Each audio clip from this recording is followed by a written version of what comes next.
કરોડ રૂપિયાના ખર્ચે બનેલ પલ્લવ બ્રિજ તૈયાર છે। 18 મેના રોજ કેન્દ્રીય ગૃહ પ્રધાન અમિત શાહના હસ્તે લોકાર્પણ કરવામાં આવશે। લાંબા સમયથી પરેશાન વાહન ચાલકોને ટ્રાફિકની સમસ્યાથી હવે છુટકારો મળશે। રોજ લગભગ 1.5 લાખથી પણ વધારે વાહનો આ રસ્તા પરથી પસાર થાય છે। અખબારનગર, શાસ્ત્રીનગર અને વાડજ જતા આવતા મુસાફરોને હવે રાહત મળશે। બ્રિજને રમતગમતના આકર્ષક ચિત્રોથી શણગારવામાં આવ્યો છે। બ્રિજ નીચેની પડતર જગ્યાઓનો પણ વિવિધ પ્રવૃત્તિ માટે ઉપયોગ કરવામાં આવશે।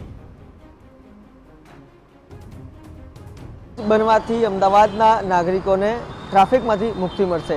આપ દ્રશ્યમાં જોઈ રહ્યા છો અમદાવાદના શાસ્ત્રીનગર પાસે ઊભો કરવામાં આવેલો પલ્લવ બ્રિજ કે જે 117 કરોડના ખર્ચે તૈયાર કરવામાં આવ્યો છે, જેનું લોકાર્પણ આ વિસ્તારના સાંસદ અને કેન્દ્રીય ગૃહ તથા સહકારિતા મંત્રી અમિત શાહના હસ્તે થવા જઈ રહ્યું છે।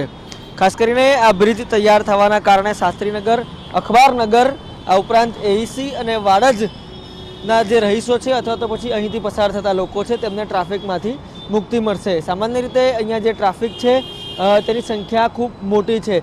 દિવસ દરમિયાન અંદાજિત 1.5 લાખથી વધુ વાહન ચાલકો અહીંયાથી પસાર થાય છે અને સીધી રીતે ટ્રાફિક જામનો ભોગ બને છે। પરંતુ આ બ્રિજ તૈયાર થવાના કારણે તમામ જે વાહન ચાલકો છે તેમને મુશ્કેલીમાંથી રાહત મળશે। આ ઉપરાંત બ્રિજની ડિઝાઇન છે તેની નીચે આકર્ષક ચિત્રો છે તે પણ દોરવામાં આવ્યા છે, જેના કારણે લોકોને સ્પોર્ટ્સ જેવી બાબતોથી અવેરનેસ લાવી શકાય। આ ઉપરાંત બ્રિજની નીચે જે વધારાની પડતર જગ્યા છે તેને પણ વિવિધ પ્રવૃત્તિઓ માટે ઉપયોગમાં લઈ શકાશે। કેમેરા પર્સન રોશન કાનાણી સાથે રોનક વર્મા, TV9 અમદાવાદ। તો બ્રિજને વિવિધ સ્પોર્ટ્સ એક્ટિવિટી અને પ્રસિદ્ધ રમતવીરોના પેઇન્ટિંગથી શણગારવામાં આવ્યું છે। પ્રથમ નજરે તો આ દ્રશ્યો જોઈને લોકોને એવી જ લાગણી જન્મી રહી છે કે જાણે અમદાવાદ ઓલિમ્પિક માટે સજ્જ થઈ રહ્યું હોય। જો કે હાલ તો ટ્રાફિકની સમસ્યાથી છુટકારો મળતા વાહન ચાલકોમાં ખુશીનો માહોલ છે।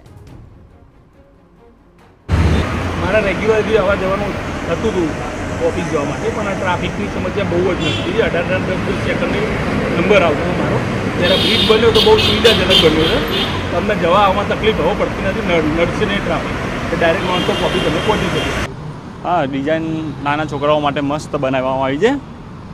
સરસ કામ લાગ્યું છે બ્રિજનું, અને ટ્રાફિક હવે ઓછો થઈ ગયો છે અને કે અહીંયા બહુ ટ્રાફિક રહેતો હતો પહેલાં, 2-3 કલાક સુધી છે લાંબા સુધી ટ્રાફિક રહેવામાં આવતો હતો પહેલાં। જૂનાગઢ